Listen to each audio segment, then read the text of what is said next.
Il y a un parallèle bien connu qui est que Shem Shenichnas Av Mema'atim Mesimcha, car Mishenichnas Adar Marve Mesimcha. De la même façon que commence le mois de Av, on diminue la joie, quand on commence le mois de Adar, on multiplie la joie.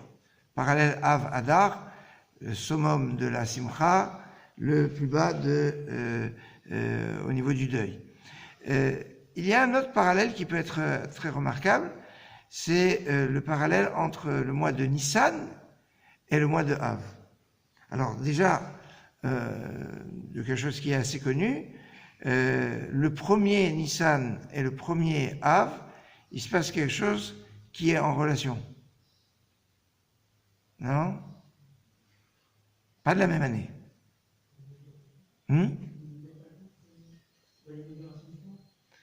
Alors, premier Nissan, c'est l'inauguration du temple, d'accord? Enfin, du Mishkan, du sanctuaire. Et Av, le premier Av, 9 Av. Il y a une idée qui dit que le premier Av aussi, mais enfin bon, a priori, c'était pas la meilleure piste. C'est pas mal, il y a un lien quand même. Alors, le lien plus connu, c'est que le premier Av, c'est le jour de la Hiloula d'Aaron HaKohen. C'est le premier Av.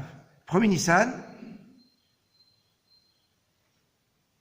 c'est le jour de qui? Premier Nissan, c'est la Hiloula de Nadav et Avihu, puisque c'est le jour de l'inauguration du Mishkan. Nadav et Avihu ont été foudroyés, et donc c'est intéressant parce que Nissan, c'est Nadav et Avihu, et au mois de Av, c'est le père, Av. C'est le père de Nadav et Avihu. Ah, c'est pas mal déjà. Mais ça va plus loin, cette histoire. Pourquoi ça va plus loin?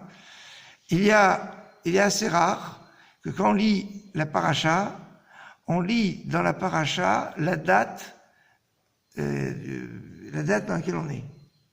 C'est très rare. Pourquoi? Parce que la paracha, elle est découpée en plus de 50 parachiotes, et on lit un 50e en suivant de Simchat Torah à Simchat Torah. Donc, a priori, il n'y a pas de lien. Donc, quand on nous parle d'une date, on ne parle pas souvent de date dans la Torah.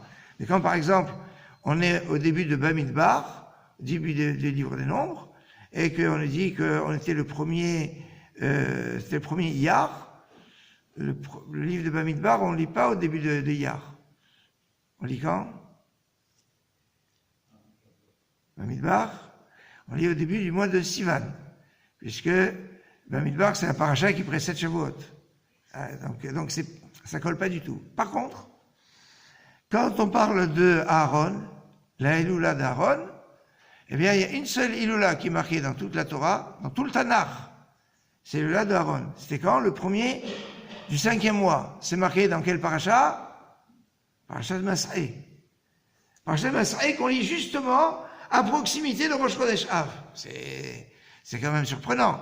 On est à soit le jour, soit à quelques jours du premier Av, jour de la Hiloula d'Aaron. On lit dans la paracha qu'Aaron est niftar le premier du cinquième mois. C'est phénoménal. Eh ben, on retrouve, ça c'est pour Av. Eh ben, on retrouve pour Nissan le même principe. Comment? Eh bien, dans la paracha qu'on va lire ce Shabbat, paracha Pekoudé, il y a un verset qui nous dit le premier du premier mois de la deuxième année, tu vas ériger le Mishkan. C'est quoi le premier du premier mois? Premier Nissan. Le premier Nissan. On va dire quand? La paracha Pekoudé, le dernier jour du mois de Hadar, le lendemain, c'est le premier Nissan. Et le premier Nissan, qui est donc l'actualité, elle se trouve dans la paracha. Et c'est intéressant parce que finalement, ça fait un parallèle. D'un côté, Nissan, de l'autre côté, Av, avec des dates qui sont marquées en toutes lettres dans la Torah, et qu'on lit à proximité. C'est quand même phénoménal. Alors, Yeratzon, qu'on puisse arriver cette année avec la Géoula Shelema, la délivrance complète, parce que comme vous le savez très bien, le jour de la semaine où tombe le premier jour de Pessah, c'est le jour de la semaine où tombe Shabbat, évidemment. Et donc, ça veut dire que quand on est dans une configuration, comme je finirai avec ça, comme celle de cette année, c'est-à-dire où on a c'est la sortie de Shabbat qu'on rentre dans Pessah. Donc la sortie de Shabbat qu'on rentre dans Tisha B'Av, c'est la configuration où on ne fait pas le 4e repas du Shabbat. C'est-à-dire qu'à Tisha B'Av, comme le jeûne il commence à partir du soir, donc on ne fait pas Melavé Malka. Oui, ben c'est un autre problème. Mais il y a pas on ne fera pas la Souda de Melavé Malka. Si on ne fait pas la Souda de Melavé Malka, alors on est obligé d'avoir, à partir de ce Melavé Malka qui va être particulier, puisque c'est la soirée du Seder. Alors la soirée du Seder, c'est la Géoula, et l'Ionavi, on a le verre des l'Ionavi. Pour la Géoula, on n'aura pas besoin que pour Tisha B'Av, on puisse pas faire la Souda Arvit. On pourra faire Souda Arvit par le trou de la Souda Arvit de la soirée du Seder. Excellente journée.